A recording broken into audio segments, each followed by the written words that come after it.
There we go. That was 20 thou. Maybe. Hi, I'm Paul Brodie, back in my shop. I'll be the fabricator. Mitch is behind the camera, operating the film. Welcome. So today we're going to take a look at the cylinder head that showed up. This is the square head that I've talked about. It needs a bunch of work. And we're also going to work on assembly because all the parts are painted. We're going to put the swing arm axle through.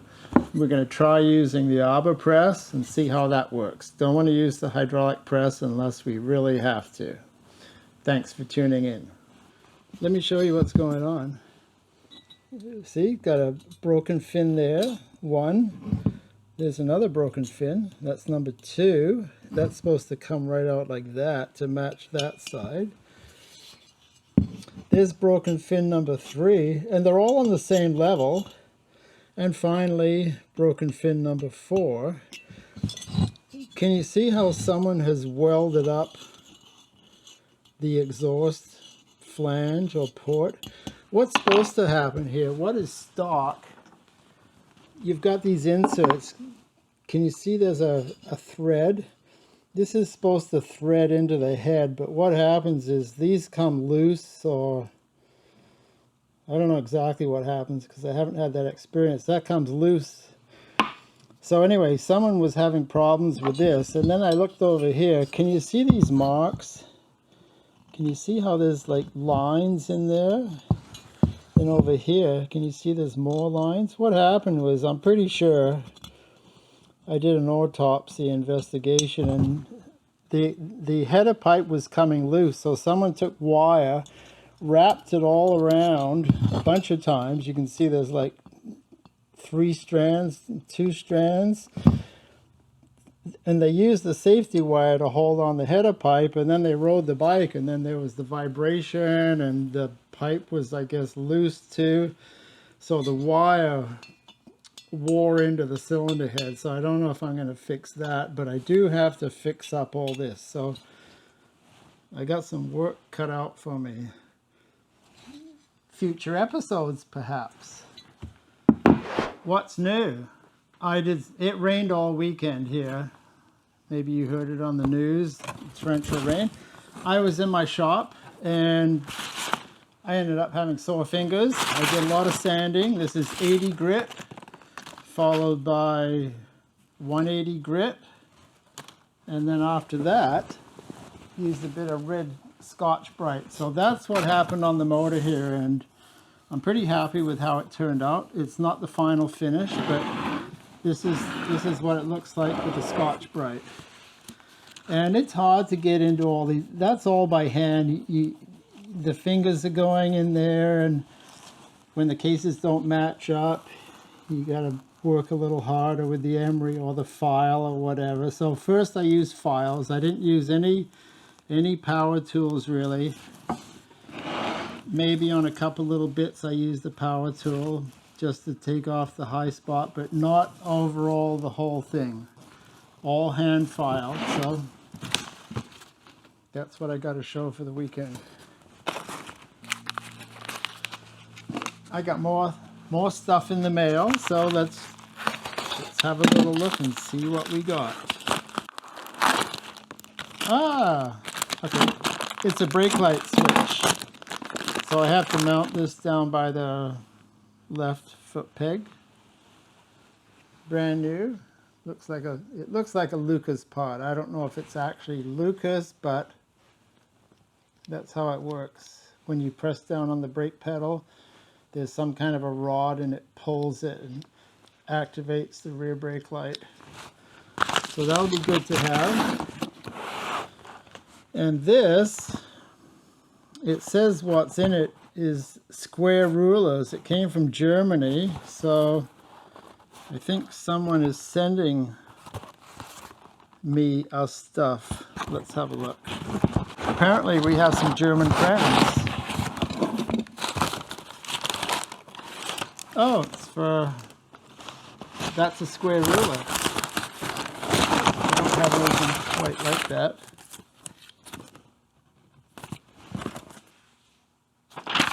I received a letter as well. Thank you, Oliver. I'll take time to read that and use my square rulers. We're going to install the axle for the swing arm into the frame and all that, but we have to do a little bit of setup here. So I'm going to measure the axle and I'm going to measure the swing arm. I know just by eyeball that the axle is slightly longer than the swing arm, so we'll know how much longer, and then I'm going to probably make a shim out of cardboard because you want the axle to be out each side and the same amount. So let's make some notes here and see what we got. So the axle is 6.055 and the swing arm is, oh yeah, it's shorter, 6.15. So 6.015. So if we subtract that, we get 40 thou. So you divide by 2. It's a total of 20 thou per side. So let's see how thick the cardboard is. It's 20 thou, a little over 20 thou. So if I put one shim under one side, that's going to work. So let me mark this out here. That's pretty handy that the cardboard I grabbed, it's a cereal box, that it's the right size. So what I need to do is I need to make a hole here that's this size. This is 7/8, so I'll make it just a little bit bigger. So this is a big step when the frame goes back together, the swing arm. I'm hoping I can do this on the arbor press because it hasn't been stuck in position for 60 years or whatever. There's a shim that was on the right side of the bike. So that means that I'm going to press in from the right side because I don't want to put a lot of pressure onto the shim. So we have to go from this side here, and then this has to go like that. So we need to put a block there, and this needs to be a little shorter.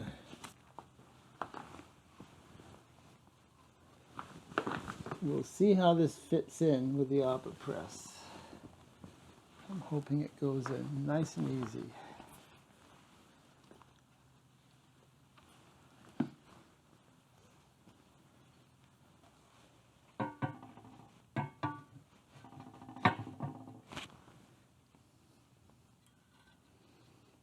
Oh, that fits pretty nice.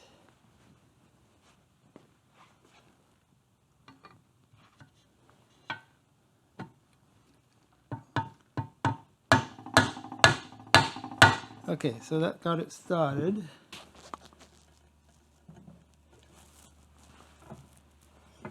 See that? It barely fits.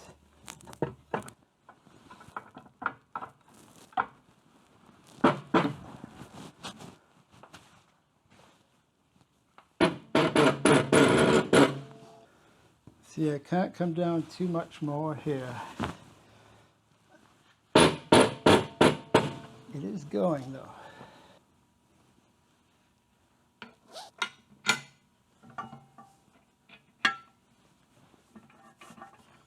When you turn it a little bit, it helps it to center a little bit.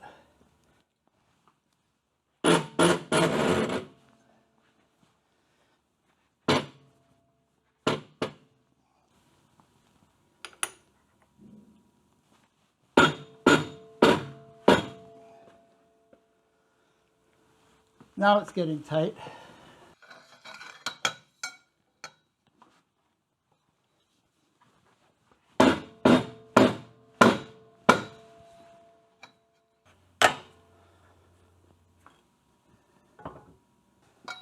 So we can't do this on the arbor press. You don't need a hydraulic press to reinstall it, apparently. Here's the shim. So it should go down 20 thou if the cardboard doesn't squish too much. should make a noise. There we go. That was 20 thou. Maybe. Let's have a look on the bench. Okay, see how that, can you see there's a space under there? That's what we want. As long as there's a space, because the plate goes on there, as long as the plate isn't squishing against the actual swing arm, it's good. So look at that, no play.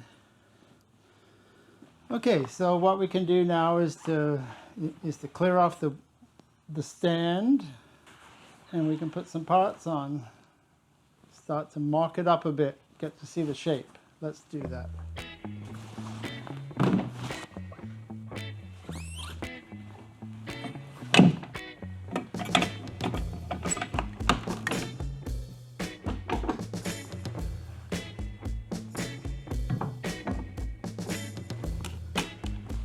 So I have axle nuts. These are the old ones. I filed and sanded some. They're off getting nickel plated now. So, and the axle adjusters are also getting plated. So we're kind of at a situation where I can only do so much. No axle adjusters because they haven't showed up.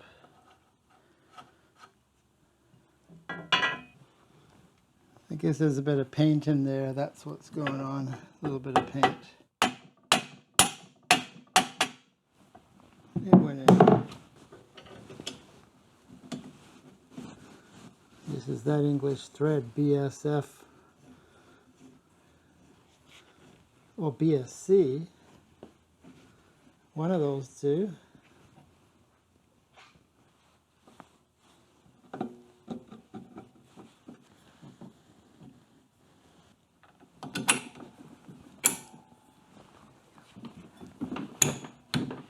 Okay.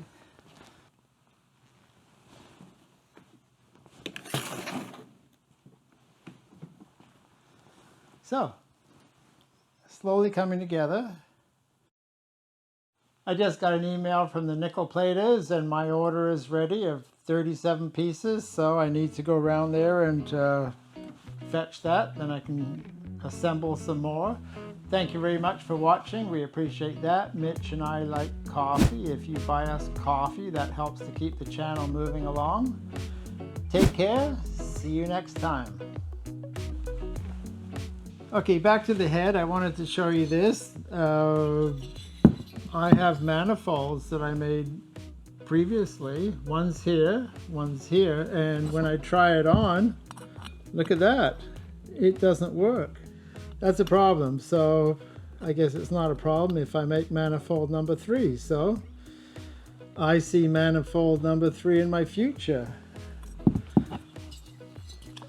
This is going to be a bit of work, I know that, but it's a square head. These are the heads that most people want to use, so I've got one, even though I've got a few broken fins.